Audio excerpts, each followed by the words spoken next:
the 15th channel.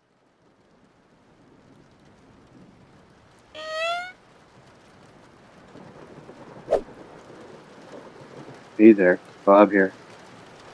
You know, on a rainy night like this, I tend to reminisce.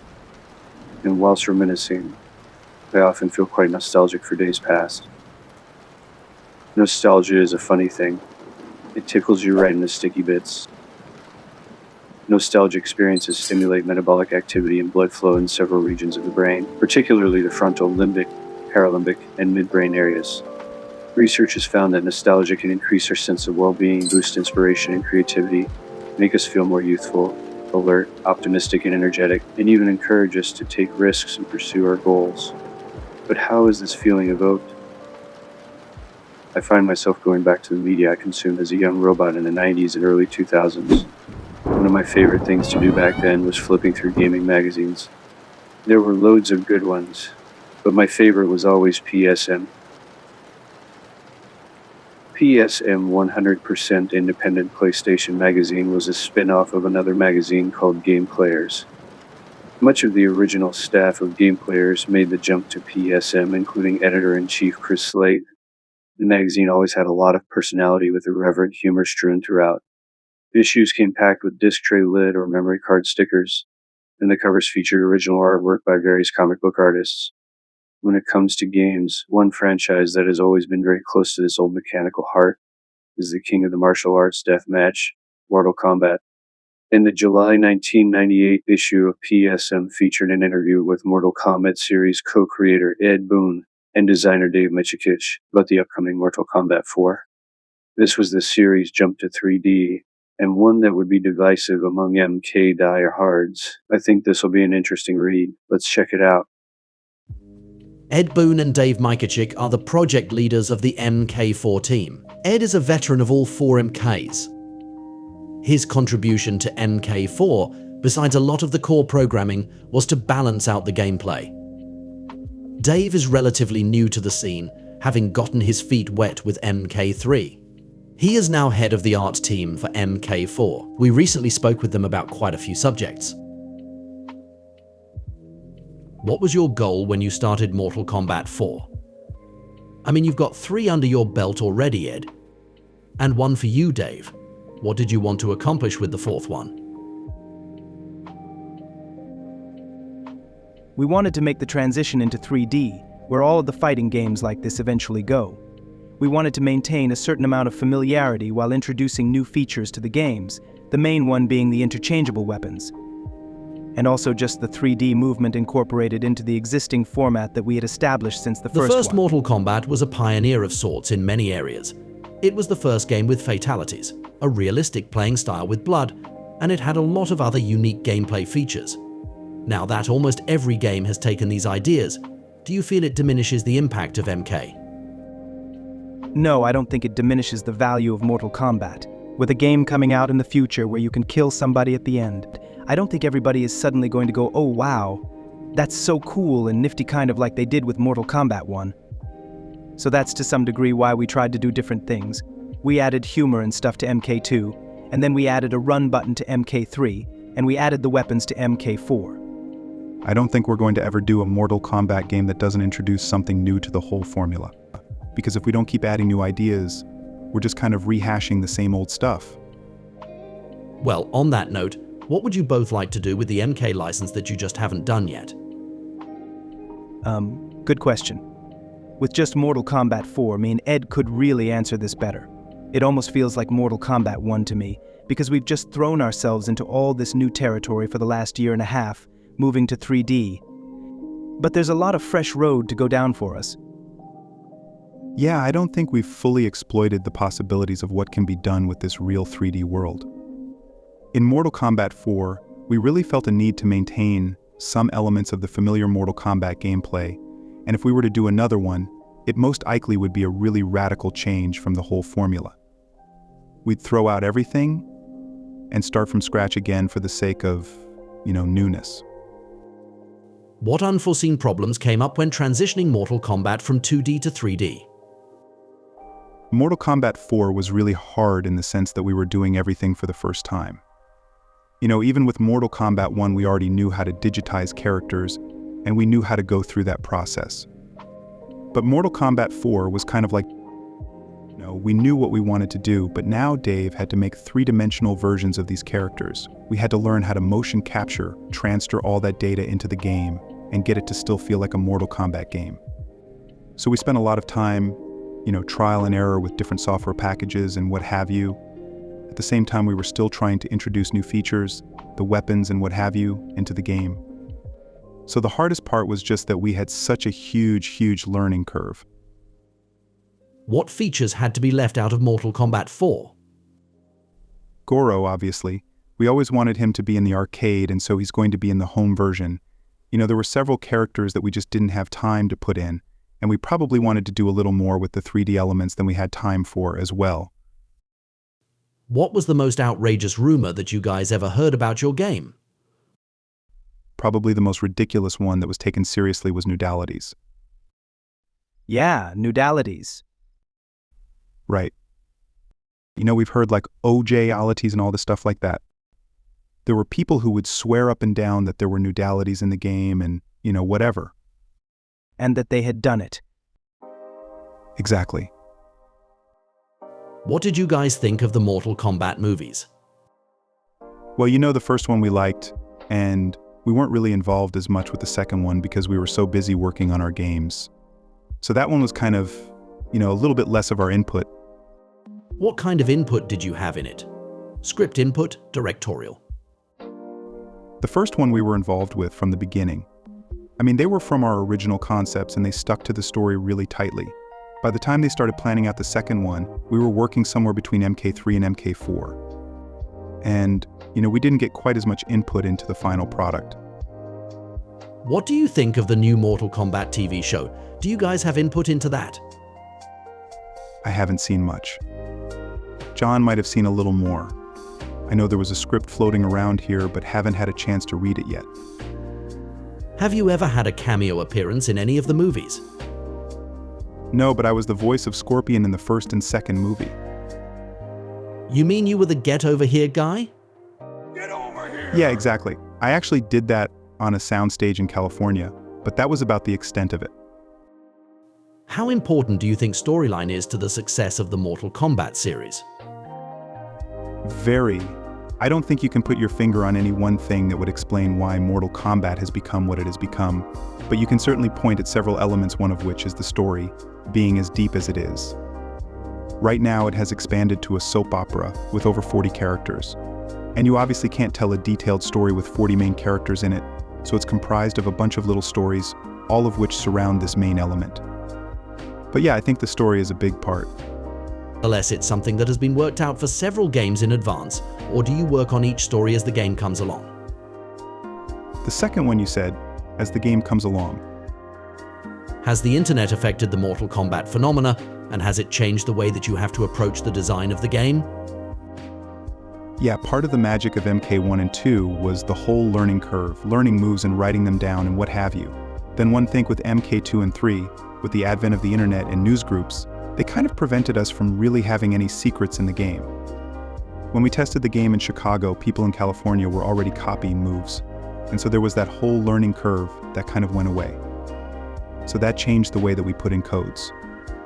Well, I guess this is probably more for Dave, but what does everyone on the team look to for inspiration for character design, level design, things like that?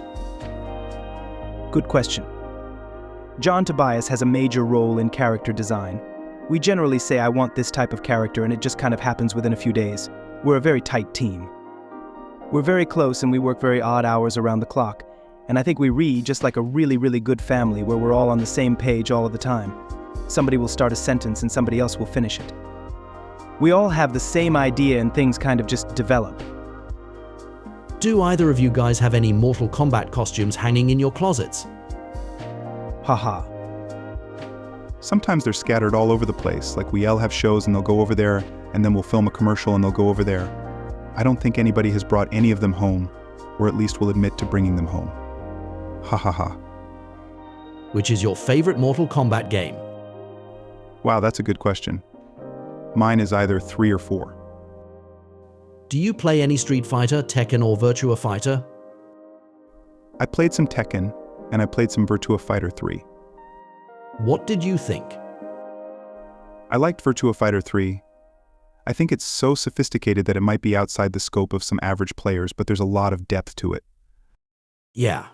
Well, how good are you at Mortal Kombat 4? I'm pretty good. I'm not great.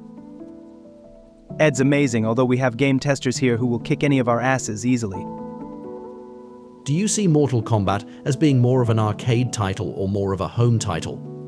Midway kind of has this philosophy that if we build and create a really strong arcade title, it's going to be a very strong home title. I think up until now with MK1, 2, and 3, that's proven to be the case. But things are changing where we have to add things to the home title, make it a little special, and exclusive for different platforms. We're all for that, because we always want to make things better and bigger. Do you think the recent emergence of location-based entertainment centers like GameWorks is a good trend for the arcade industry? I've actually been to the ones in Seattle and Las Vegas. They're really cool. If they do it right, absolutely. They're a little expensive to play at, but, it's cool to have all those games all under one roof. Where do you see the arcade industry heading? Oh, to multiplayer games, absolutely. More than 2 players, you mean, or? Kind of like the whole notion of Quake and Doom and all that stuff where there are more than 4 or 5 people all playing in the same world. Does that mean that we might see a Mortal Kombat in the future with a 4-player setup? Oh, I don't know about that. That's certainly a possibility. The arcade is a social environment that you really can't duplicate at home because at home, for the most part, you just have one monitor and you're all participating in one game. Right now, with the emergence of all these successful driving games, I think that's kind of showing that there's a lot of strength in multiplayer games.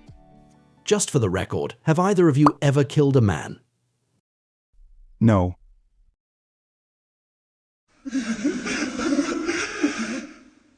Okay, violence in video games. It's kind of old now, but it's coming to the front again. Do you think kids should play Mortal Kombat? Well, certainly not young kids.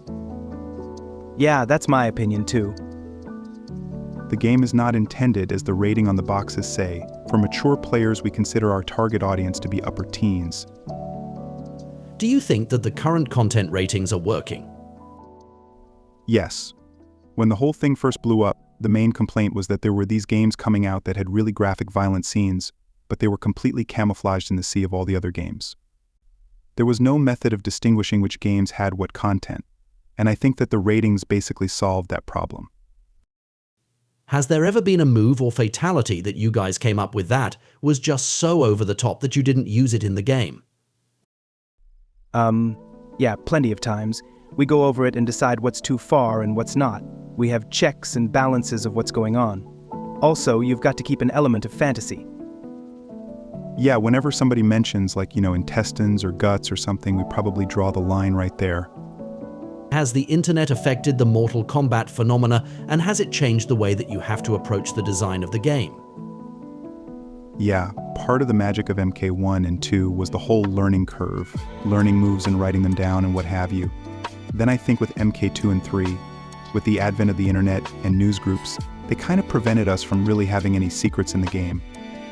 When we tested the game in Chicago, people in California were already copying moves, and so there was that whole learning curve that kind of went away. So that changed the way that we put in codes. Has the internet ever worked to your advantage in any way? Yes. Look at how many web pages there are. Most people are talking about the game, what they like and don't like. Do you guys have any input on the home versions, or are you already onto another project now? We are very involved in the home versions. Dave, Tony, and Steve are actually doing the full motion movies for the PlayStation version. All the endings and the intro and everything are fully rendered movies. Okay, for our readers, who is going to be the fighter that wins Mortal Kombat 4? Oh, you know what? We always determine that with the next game. But we don't know that yet. Well, can you tell us a juicy Mortal Kombat 4 secret? A secret is that Noob Saibot is hidden in the home game. Cool. Do we ever find out who he's related to? You have to finish the game to find that out. Okay, well that's just about all for now. Again, thanks a lot, guys.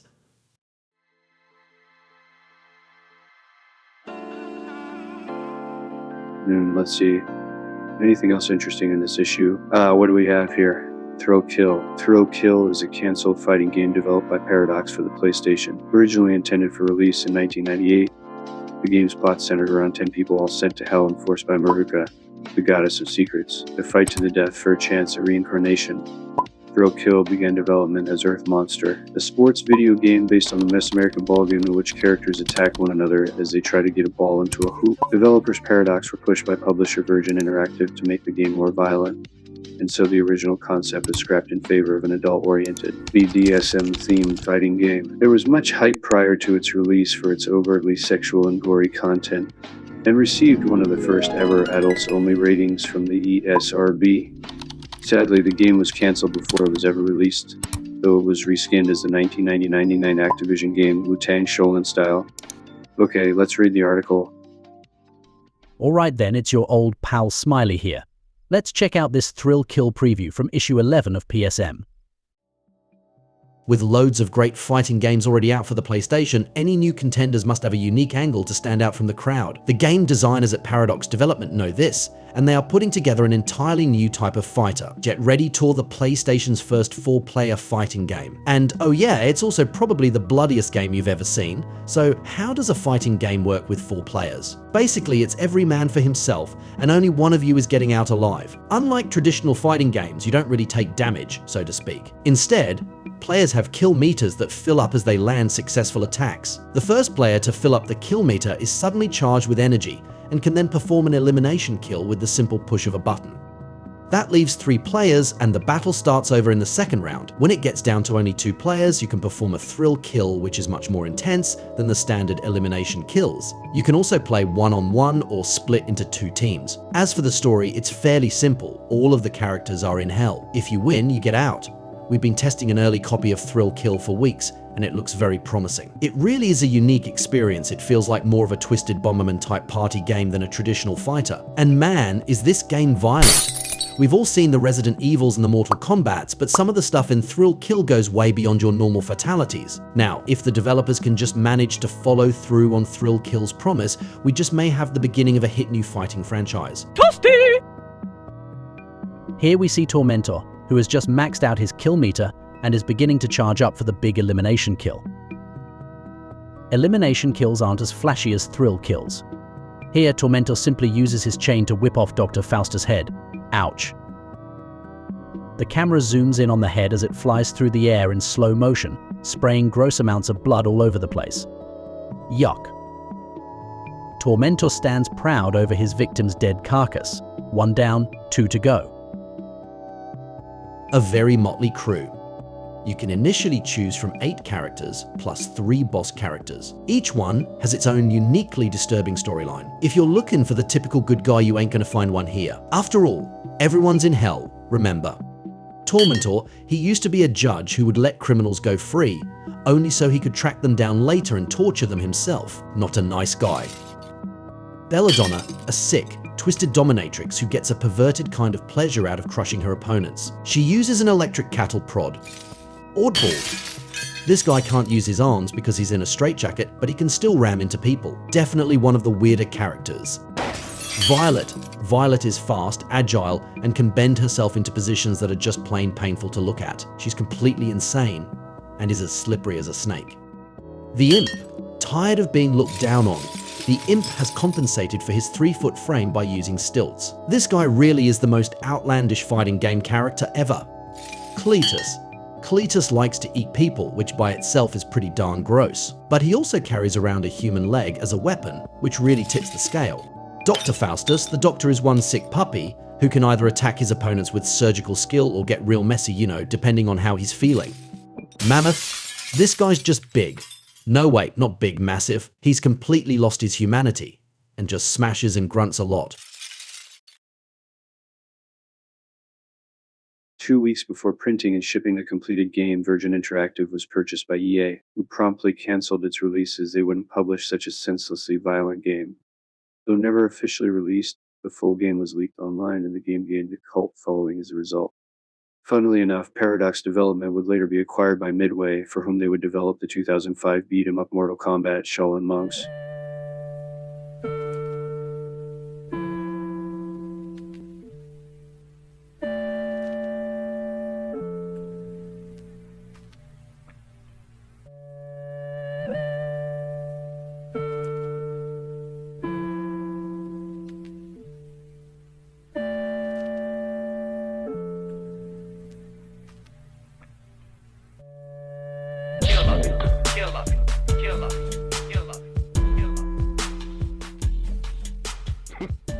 look at this.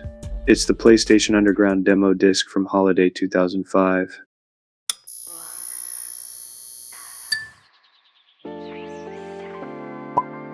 PlayStation Underground was a video game magazine, originally published by Sony Computer Entertainment America, released not in the form of regular print magazines, but as a 2-disc CD-ROM. You would receive the discs in the mail via a subscription service through Sony.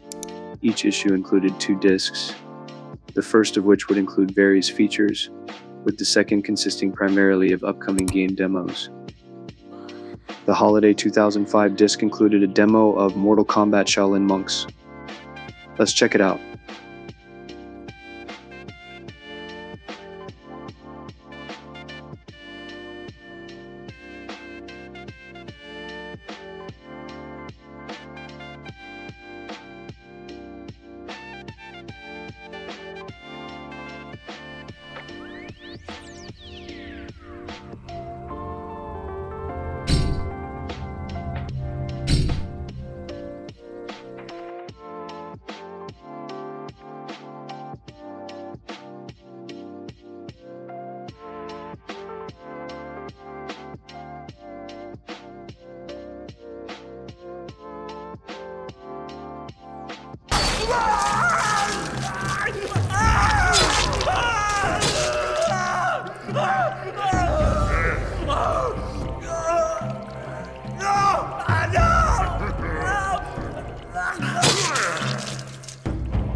PlayStation Underground was a very cool concept at the time. A digital magazine with game demos at a time before internet connectivity was so prevalent. Nowadays, you can just download demos right on your console. Wild times they were. Back to the Mortal Kombat of it all, Shaolin Monks was mostly well received by fans and critics alike. It was praised for successfully translating the Mortal Kombat franchise into an entertaining action game. But to get to Shaolin Monks, we had to go through Special Forces. Mortal Kombat Special Forces was the second attempt at an action spin-off for the series. It was not as well received as its follow-up, however. This may be largely due to the fact that game runner and lead designer John Tobias would exit Midway, no pun intended, midway through development. The game was originally to feature both Jax and Sonya as playable protagonists, but after the exit of Tobias, Sonya was removed and the game was heavily revised and rushed to ship.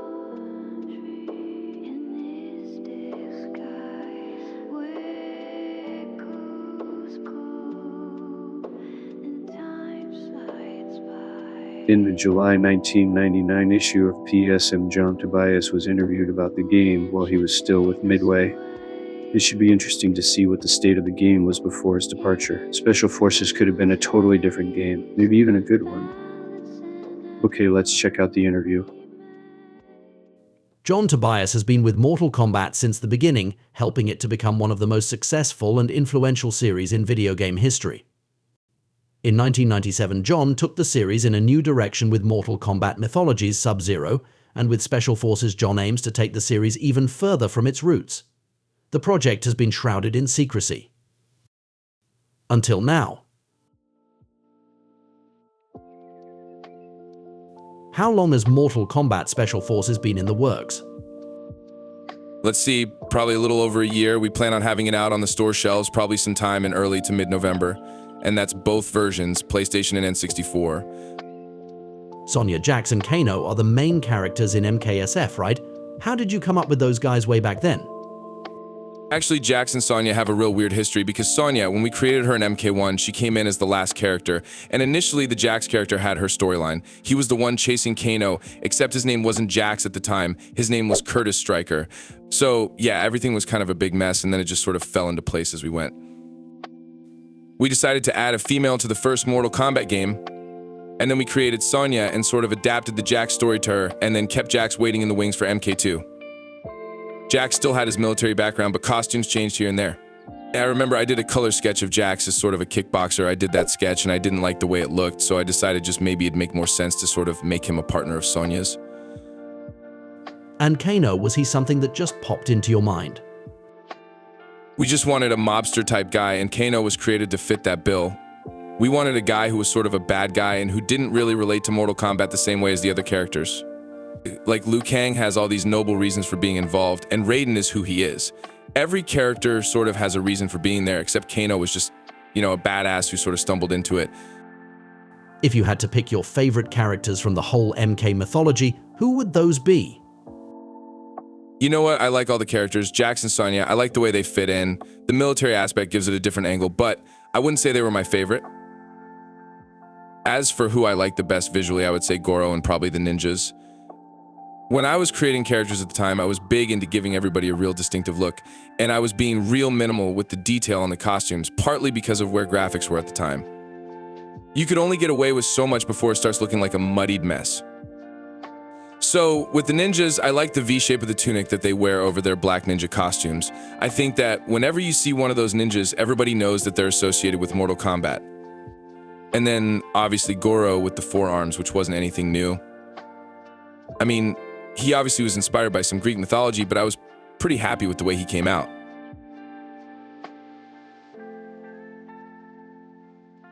Will any of the other familiar Mortal Kombat characters pop up? Yeah, Raiden fits in a little bit. Shang Tsung is in it. Who else? We're introducing a new ninja-style character similar to Sub-Zero and Scorpion. This guy happens to be another member of the Lin Kuei like Sub-Zero. He can control earthquakes.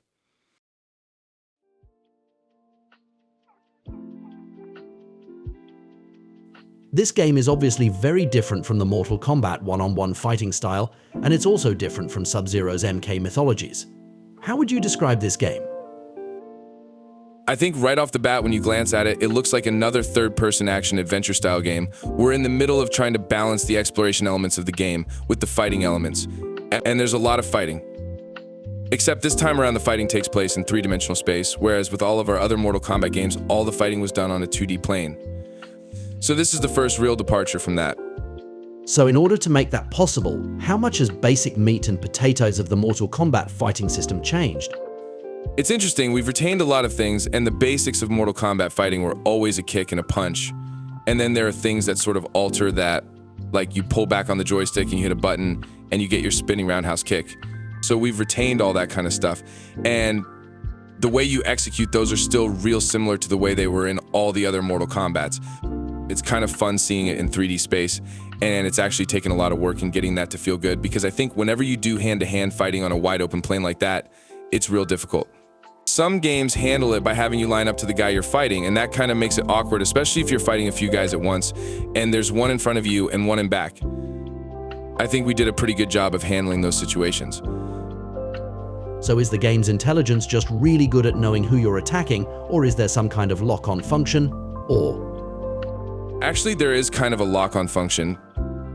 When you start attacking one guy, all your attacks are focused on that particular character until he is put down or is knocked away. And then, if you continue to attack, you'll focus on the next closest guy. Are there weapons? Not hand-to-hand type weapons, but there are guns. You find a weapon, then collect it into your inventory screen. And then, when you select a weapon as your current weapon, one of the buttons draws it. There's a little target that comes out and focuses on your closest enemy. The shooting is very simple because of the fighting and all the other things going on. We couldn't go too nuts with the whole system of shooting, so we had to make it as easy as possible. Right. Will Sonya and Jax still have some of their signature moves? Yeah, they have their physical attacks, like Sonya's leg throw and Jax has his gotcha grab. They retain those, but we did lose Sonya's magic ring toss thing, and Jax used to shoot a cannon-type projectile. We lost those things just because making those work in the style of the game that we're doing would be difficult. Also, conceptually, it just doesn't mix with what this game is. Although the game does have supernatural aspects to it, those magical elements just seem out of place. You know, because this game takes place before the first MK, they really don't encounter all the craziness that is Mortal Kombat until a little bit later. So they're in their own military world. Because this game takes place earlier, are the characters different? That was a tough thing for us to iron out. With Sonya, costume-wise, we made her a throwback to the Sonya from MK1. She's kind of got the simple green costume, but with some slight alterations. We're trying to make her look a little bit more sexy than she has. With Jax, we debated whether we should give him his metal arms or not because they have become such a signature aspect of that character. If he didn't have them, would it seem like Jax any longer? But he didn't have his metal arms in MK2, so if we're going to be proper to the story, then he shouldn't have them in this game, but we're sort of playing with the storyline and saying that maybe he's got prototypes. We're still debating whether we're going to keep them or whether it's going to be something that you obtain later on in the game or not.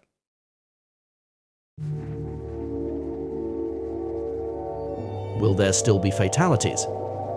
Fatalities, when you do them, are just against the boss type enemies. So you can't do a fatality against every grunt that you beat up. But you can still splatter them around plenty good, huh? Yeah, there's a lot of blood. Actually, the cool thing we got going is, as you're beating on a guy, the blood kind of flies out. And if there's a wall nearby, it'll splat on the wall and drip down. Mortal Kombat fans will love that. I mean, it's what the series is known for, and it's kind of cheesy in its own way, but it's great. Yeah, but you know what? I think the blood and all that stuff has always been kind of secondary. It's nice icing on the cake. People like the outrageousness of it, so we've retained it. When Mortal Kombat started to get really popular, a lot of games just picked up on what was on the surface and tried to make bloodier games. Right, yeah, over the years, I think especially when the first Mortal Kombat came out, there were some imitators and they lost the basics of the game, which is that there has to be some element of fun in playing just the raw game itself. If you look at a game like Street Fighter, which is a lot of fun to play, they didn't have blood, and that game was very successful. Has there ever been any idea that you had for a fatality that you stopped yourself on because you thought it was too over the top? I remember once doing a fatality, and I believe it was for Johnny Cage in MK2, where he punched his fist through a guy's head, and then he pulled his hand out, and there was a big gaping hole in the guy's head, and then the characters fell to their knees. It was over the top, but there was just something gory about a hole in somebody's head. That one we aced. Are there any kind of guidelines? Is it like, well, whipping the guy with his own entrails would be a little too much? Even I'd have to admit that we sort of draw lines. I think some things are a little bit much. We've always tried to keep our fatalities way over the top so that they were outrageous. The graphics are realistic in some ways, but it's almost like cartoon violence. Right. Like Kung Lao had a fatality where he pulls off his razor-tipped hat and sliced a character in two. That was bloody and gory, but it was so over the top. Well, we're likely to do something like that. Having somebody pull out a gun and shoot another guy in the head is something we won't do. I mean, that's not over the top. It's not fantastic in the sense that it seems unattainable.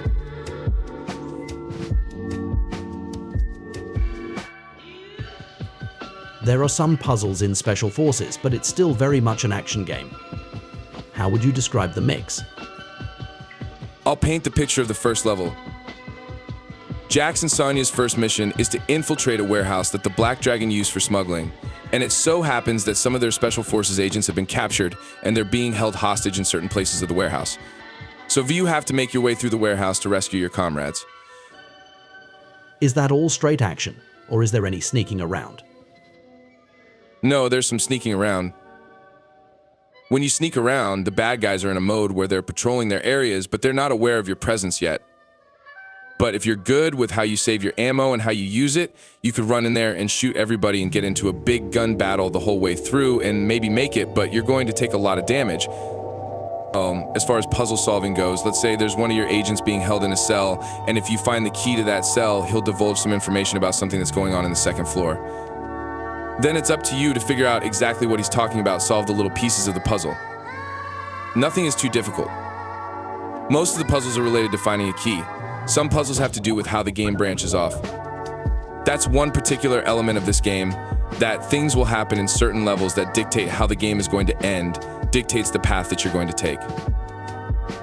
And we've been real careful about planning things out so that when you play the game through once, you play it through a second time, you make one different decision at a certain juncture in the game, it will alter the path of the game. It'll alter what background you go to next, what enemies you face, and what parts of the story are unfolded for you. You can go through the game 3 times and still not take every branch and see everything in the game. And it's not done in a cheap way, it's done in a real common sense way. So as the player, you realize when you're making a decision to go down one path. Sometimes it's obvious, sometimes it's not. Sometimes it's not until you've finished a game that you realize, oh, I think at this certain point if I ran down the other hall I would have seen something else unfold and would have gotten into a fight with a different boss. There's a ton of that in this game. We stuck that in there partly because of the time frame that we had to create the game in and the size of our team. We can't do some 80-hour epic all the way through. So we had to be real smart about giving the player as much non-linear play as possible. I think we were pretty successful at it. And with the Sub-Zero game, there wasn't much branching, it was A to Z. I mean, you started the game, there were maybe a couple of things where if you did a fatality on one character, it would alter something that happened a little bit later. But that game was so basic compared to this one. With this game, I sit down and look at this flow chart we created for the story path, and it's pretty fun to look at how things branch off and where they go. It was a lot of fun, and I think it's going to add a big element to the game. Will we learn things about characters that we never knew before? Some surprises or secrets? Yeah, kind of when the game starts out, Kano, for instance, doesn't have his eyepiece yet. And in the course of the game, you see how he lost his eye and all those types of things. Actually, a cool thing is that we are trying our darndest to make Kano a real nasty guy. We want you to just hate him. When the game starts out, after you see the first cinematic and play through that first level, the rest of the game is really about revenge. We want to make the player feel like, man, I really want to kill Kano. Does the game wrap itself up at the end, or does it directly feed into Mortal Kombat 1? It directly goes into Mortal Kombat 1. There's a few different plot lines going on here. There's the whole getting your revenge against Kano because he hurt some of your team members and put the hurt on you early on. And then there's also a sword end of the world type theme going on, which plays a secondary role to chasing Kano around. But that part of it sort of wraps up and finishes, and then you're still trying to catch Kano when MK1 starts. However, there's actually a path in the game where you can catch Kano and you throw him in jail and you win and everything. And then there's also a path where he escapes. And obviously, if you catch him, then that kind of doesn't necessarily follow MK continuity. Or maybe he escapes prison between this game and Mortal Kombat 1. Yeah, it's all branched in there. I'll give way too much away if I go into any more. But yeah, everything wraps up nicely. When you get to the end of the game, it feels right. It makes sense.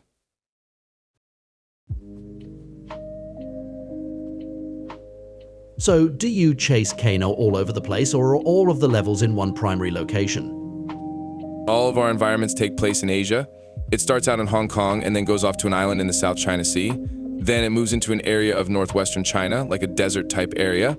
And so, you know, there's a lot of different styles, backgrounds. There's the desert, an island, an urban environment. When you start out, it seems like a real hardline military game. There's not really a supernatural aspect to it. Then, as the story unfolds, things start getting a little more twisted. You sort of slowly delve into all the supernatural aspects of Mortal Kombat as the story goes on. How is the gameplay for each of these locations? Does your purpose change from level to level? Yeah, your purpose does change from level to level, but it is always a combination of puzzle solving and fighting. Each environment introduces a new gameplay element. The first environment is wide open and pretty easy to traverse through because it's your introduction to the game. Then it can actually branch off into two different worlds. What you do in the first level will dictate where you go next. But the next two levels introduce a little bit of swimming and some other elements like that. Some of the other environments do the same thing, introduce a new gameplay mechanic. So as you play, there's a little bit of something new to learn each level. What other types of new skills do you have to learn? Swimming, and there's a little bit of a climbing skill involved. Pretty easy once you get used to it. Shooting becomes more of a factor as you move on. Sometimes when you're in an area where there's a lot of enemies, it doesn't make sense to pull out a gun. It's like if there's 3 or 4 enemies surrounding and you pull out a gun and start shooting at one guy, the other guys won't stand there and watch you shoot him. The other guys will totally tackle you. If you're at a good distance and you want to snipe some people and there's nobody around you, then it's pretty safe. If you're in a crowd of guys, it may make sense to do some hand-to-hand. Is there a sniper view then, kind of a first-person thing? Yeah, there is. When we started out, there wasn't. But everybody was crying for a sniper mode, so we stuck a sniper mode in there. When you have that rifle, you have to be careful where you use it. You have to make sure you're in a secluded area, because if you pull it out and you're looking through the scope and there's a guy right behind you, he'll walk up and conk you on the head. It sounds like the enemies are smart enough that they're not going to let you just do things and have them react stupidly. Yeah, we're working on it. One thing we're trying to do is make it seem like the enemies are a lot smarter than they really are. A lot of games nowadays are doing that successfully. Metal Gear comes to mind, although our game's not paced anything like Metal Gear. But one thing that game does is if you're hiding by a box and you see an enemy come out and he stands and looks around, really the code that's been written there is fairly simple. He's just walking up and there's like a timer going. He's looking around, but when I play the game, I think, oh man, did he see me? You know, did he hear something? You never know what the guy's thinking, and I think that's awesome. There's a little bit of that going on in our game. where you could be crouched behind a crate, and here comes a guy cruising around, and you don't know whether he's heard you or not, especially if you fired your gun off a couple times and they come running in. You can find a place to hide, and they'll walk around and check the area, and then they'll take off after a while.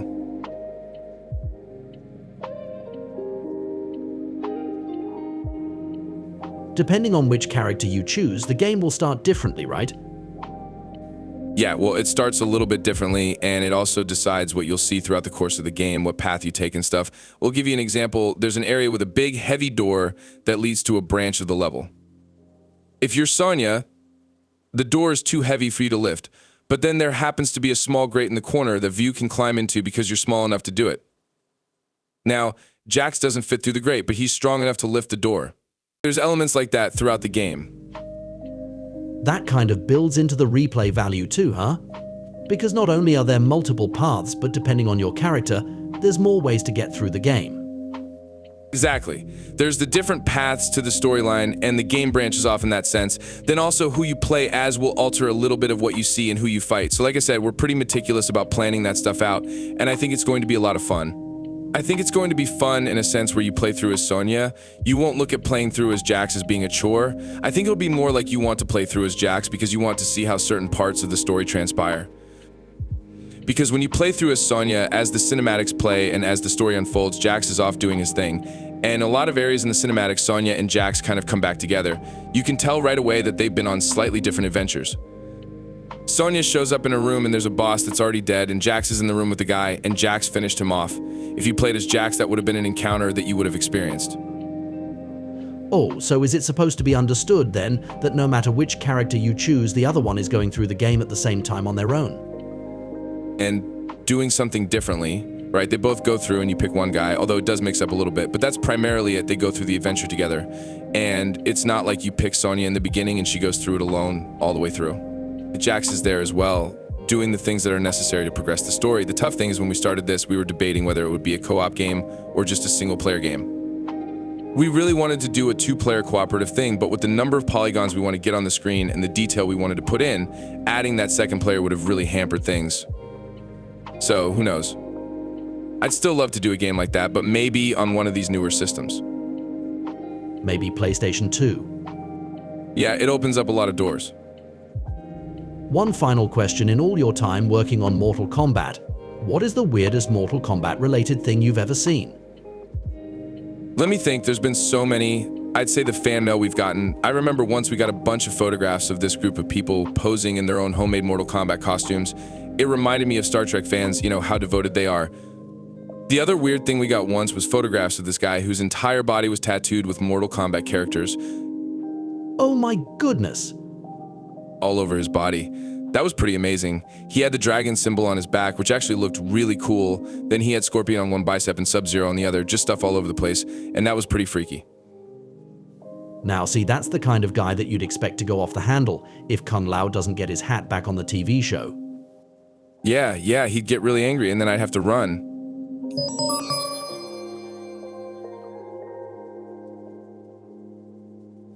Is there going to be a third movie? Is the TV series planned to run for a set length of time? I think it's going to continue as long as it's successful. The last I heard, it has been renewed for next season. I think ratings-wise, it performed pretty well. As the series moves forward, they sort of discover what works and what doesn't. If you watch the early episodes and the later ones, things have gotten better. My main complaint about the series was that I wanted to see more classic MK characters. Well, that was a big debate Ed and I were having with the makers of the show. Does it really make sense to introduce so many new characters? We thought the players would miss their favorites, but they've slowly been trying to write in familiar faces. They've got to give Kung Lao his hat. Well, he had it in the first show, and then he lost it. And the thing about Kung Lao is that his storyline gets real convoluted because the Kung Lao in our game is the ancestor of that Kung Lao in the series. When the movies branched off, they sort of combined Liu Kang and Kung Lao because the characters are kind of similar in a lot of ways. They adapted some of Kung Lao's storyline to Liu Kang. Like, for instance, in the movie Kung Lao, the old Kung Lao is the ancestor of Liu Kang.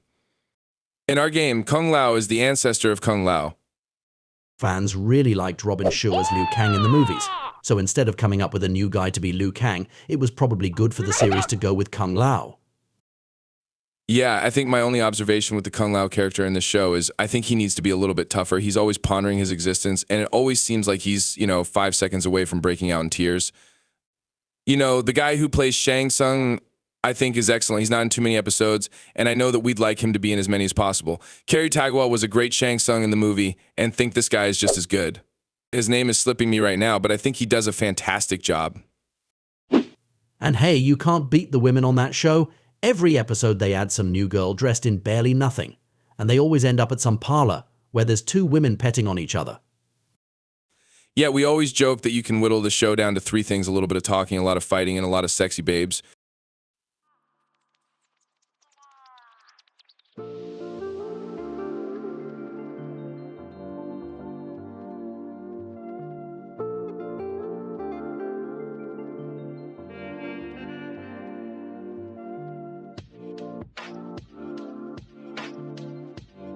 What do you think of the new systems like PlayStation 2 and Sega's Dreamcast?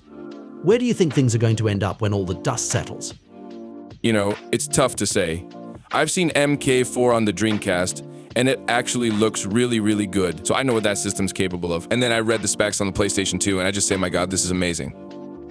I think Sega has their work cut out for them this Christmas in attracting players. They do seem to have a pretty decent lineup of games, and that's one thing I think a lot of their other systems lacked at launch. Developers weren't real quick to jump on with the Saturn, whereas with Dreamcast, they're going to have a pretty good lineup. But it's real tough to say. I mean, Sony's got so much momentum going for them. You mentioned the idea of having cooperative play. Have you put any other ideas on the back burner because the technology just wasn't up to the task? Ideas that you might revisit with the new systems? Well, co-op is one of them.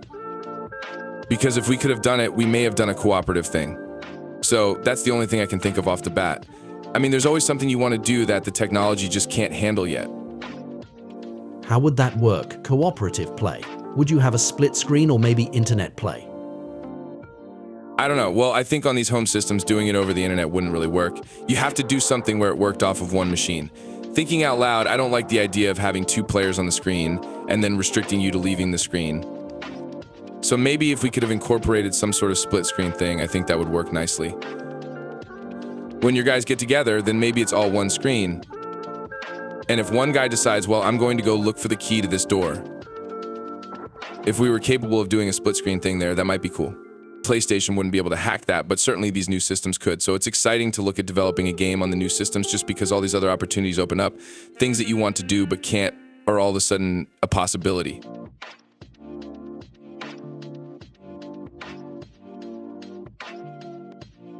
What is the future for the Mortal Kombat franchise? Will we see another arcade game? Will the MK continue to go into new areas? There will be a Mortal Kombat 5, which will come out in the arcade. And I haven't talked too much about that, and I really don't know what he has planned for it. But I'm assuming that there's going to be some big changes there. Hopefully there will always be some version of Mortal Kombat being released into the arcades, and as far as these spin-off titles go, fortunately the Sub-Zero game was successful for us in a sales sense. It sold a lot and did well enough to justify another experiment, which opened the door for the Special Forces game. Hopefully we're successful here and get another chance to revisit the storyline with a different style. That's a great idea, because the story lends itself really well towards an entire world of different types of games. Right. The thing about doing these spin-off games is that they will always be compared to their fighting game predecessors, and it's tough to really branch off and let go of your roots. I know that when we did the Sub-Zero game, we really didn't want to get away from the Mortal Kombat mechanics so much, so I think we handcuffed ourselves to the side-to-side thing. With Special Forces, however, we decided to just forget those things and do what we can to make sure that this, as a game on its own, works. We're trying to incorporate as many familiar Mortal Kombat aspects as possible. The most important thing is to retain the storyline, and then make sure that we can mimic the feel of the Mortal Kombat fighting in this new 3D environment. So, a goal from the start was to change up the MK formula a lot more than you did in the Sub-Zero. Yeah, on that one, we were a little bit afraid. We didn't know how much we should mess with this thing. When that was done, we gained a lot of experience working on the home systems. Because with Sub-Zero, I had only worked on the arcade versions of MK and never really touched any of these home systems. We put together a new team for that particular title. Once we got our feet wet, we were able to be a lot bolder in our approach with this next one, and it shows.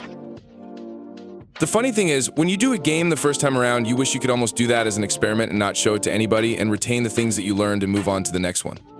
That one we kind of had to do in public. But, you know, it was a lot of fun, and I think people who played Mortal Kombat and who are really familiar with it had fun with it.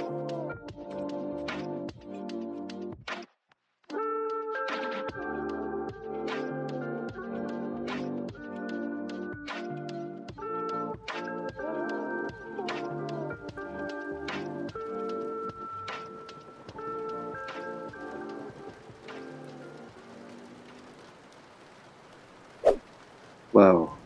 Well, it seems like Special Forces could have been a really cool game if not for all the IRL drama behind the scenes of Midway. I would have really liked to play that. As it stands, the game was stripped of so much of its concepts and content. The game was universally panned for muddy graphics and bad gameplay. A truly unfortunate turn of events, but a fascinating piece of gaming history. We've had a lot of fun tonight. We explored some interesting pieces from a turbulent time in the history of the Mortal Kombat franchise. The series would bounce back from their failings, however, and remains a favorite of mine and many others to this day. And video game magazines remain a delightful time capsule from gaming's past. Well, I guess that's it. Skullroy, do you have a final thought? Have you ever thought to yourself, why is a singular pair of pants referred to as pants plural? And if pants is plural, why are pant legs called pant legs? Why not pants?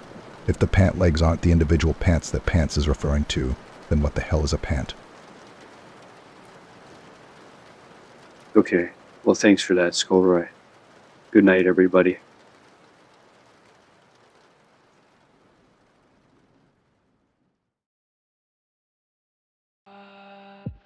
You just watched GameManiac. Coming up on the 15th channel.